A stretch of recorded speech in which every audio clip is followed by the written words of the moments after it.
सुका हरभरा चना हा प्रथिने, फायबर आणि व्हिटॅमिन बी चा उत्तम स्रोत आहे. यात प्रामुख्याने vitamin B, folate, vitamin A आणि सी विशेषतः मोडून खाल्ल्यास यासारखी महत्त्वाची जीवनसत्वे असतात. सुक्या हरभऱ्यातील मुख्य जीवनसत्वे व खनिजे व्हिटॅमिन बी व फॉलेट मज्जासंस्थेचे आरोग्य सुधारतात आणि शरीराला ऊर्जा देतात. प्रथिने व फायबर स्नायू मजबूत करतात आणि पचनक्रिया सुधारतात. लोह व कॅल्शियम हिमोग्लोबिनची पातळी वाढवून अशक्तपणा दूर करतात. आरोग्यासाठी फायदेशीर ऊर्जा वाढते. भिजवलेले हरभरे खाल्ल्याने थकवा दूर होतो, वजन नियंत्रणात राहते. फायबरमुळे पोट दीर्घकाळ भरलेले राहते, मधुमेह नियंत्रित राहतो, रक्तातील साखरेचे प्रमाण स्थिर ठेवण्यास मदत होते. तुम्हाला हरभऱ्याच्या सेवनाबद्दल भरपूर माहिती असेल, पण ही माहिती सुद्धा तुम्ही ऐकणे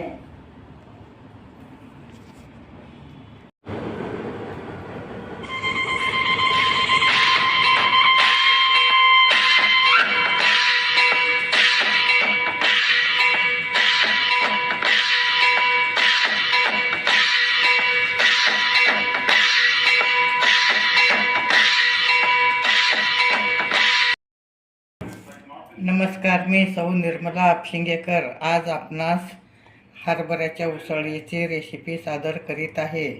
प्रथम 1 वाटी हरभरा घेणे, स्वच्छ 2-3 पाण्याने धुणे, हे रात्रभर भिजत ठेवणे. आता मी हे रात्रभर भिजत ठेवणार आहे. आता आपले हरभरे छान फुगून टम झाले आहेत. आता 5 ते 6 शिट्ट्या करून घेणे, पाणी त्यातच घालणे, अगदी मऊ शिजवून घेणे. आता मी कुकर लावत आहे.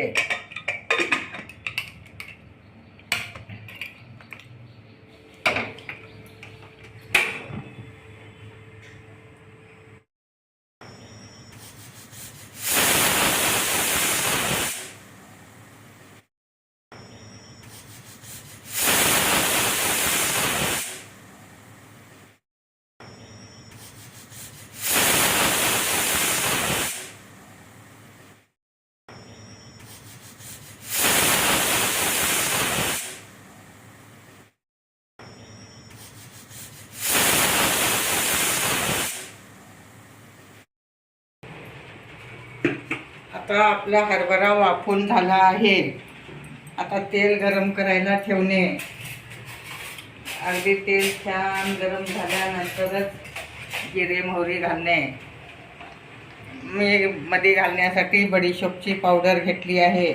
ओवा घेणे, ओलं खोबर घेणे आणि हिरवीगार कोथिंबीर घेणे, कांदा घेणे थोडंसं.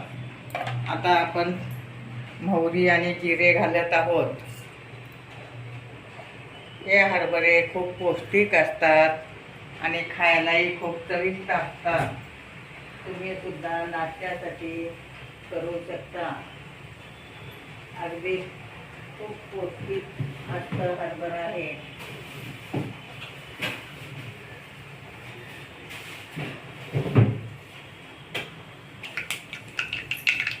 आता आपले जिरे मोहरी छान तडतडायला लागले आहेत. सोनेरी कलर आलेला आहे. एकदम सोनेरी कलर झाल्यानंतरच तुम्ही कांदा घालणे. कांदा छान परतून घेणे. अगदी कांद्याचा उग्र वास जातो परतून घेतल्यामुळे. आता आपण कढीपत्ता घालत आहोत आणि आता हरभरा सुद्धा खूप मऊ शिजला आहे.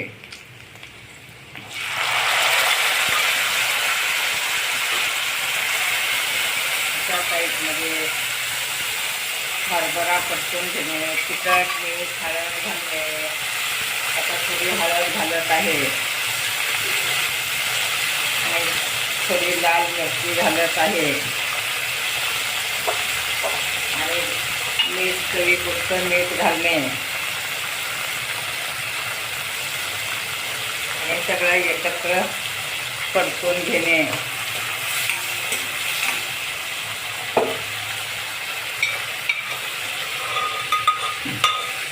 अगदी सकाळी नाश्त्याला खाऊ शकता, मुलांच्या डब्यात देऊ शकता. आता आपण बडीशोप आणि ओवा घालत आहोत. ओवा घातल्यामुळे हरभरा पचायला हलकं असतं, म्हणून ओवा घालणे. बडीशोपसुद्धा घालणे. बडीशोप घातल्यामुळे त्याला खूप छान चव येते, पचायला हलकं असतं. आता थोडी कोथिंबीर घालत आहे आणि थोडं ओलं खोबर घालत आहे. ओलं खोबर घातल्यामुळे त्याला खूप छान चव येते. आता सगळं एकत्र परतून घेणे. आता आपला चना मसाला तयार आहे नाश्त्यासाठी. आता मी गॅस बंद करत आहे. तुम्ही पाहू शकता अगदी मऊसूत हरभरे भिजलेले, परत वाफून घेतलेले असल्यामुळे मऊ शिजले आहेत. आता गॅस बंद करणे.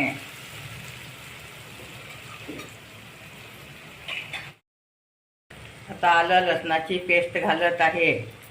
अगदी थोडं आलं लसूण पेस्ट घातल्यामुळे त्याला खूप छान चव येते आणि खायलाही चविष्ट लागतं. आलं लसूण पेस्ट घालून परतून घेणे. छान स्वाद येतं त्यामुळं. आता आपले हरभरे परतून झाले आहेत. अगदी व्यवस्थित परतून घेणे. ओलं खोबर घातल्यामुळे त्याला खूप छान चव येते. कोथिंबीर घातल्यामुळे पण छान चव येते. आता आपण गॅस बंद करणे. आता आपला चना मसाला तयार आहे. त्यात बडीशोप, ओवा, ओलं खोबर, कोथिंबीर घातल्यामुळे खूप पौष्टिक आहे. हे नाश्त्याला सकाळी खाऊ शकता, मुलांच्या डब्यात देऊ शकता. माझे व्हिडिओ लाईक, शेअर, सबस्क्राईब करा आणि गरम गरम चना मसाला खावा.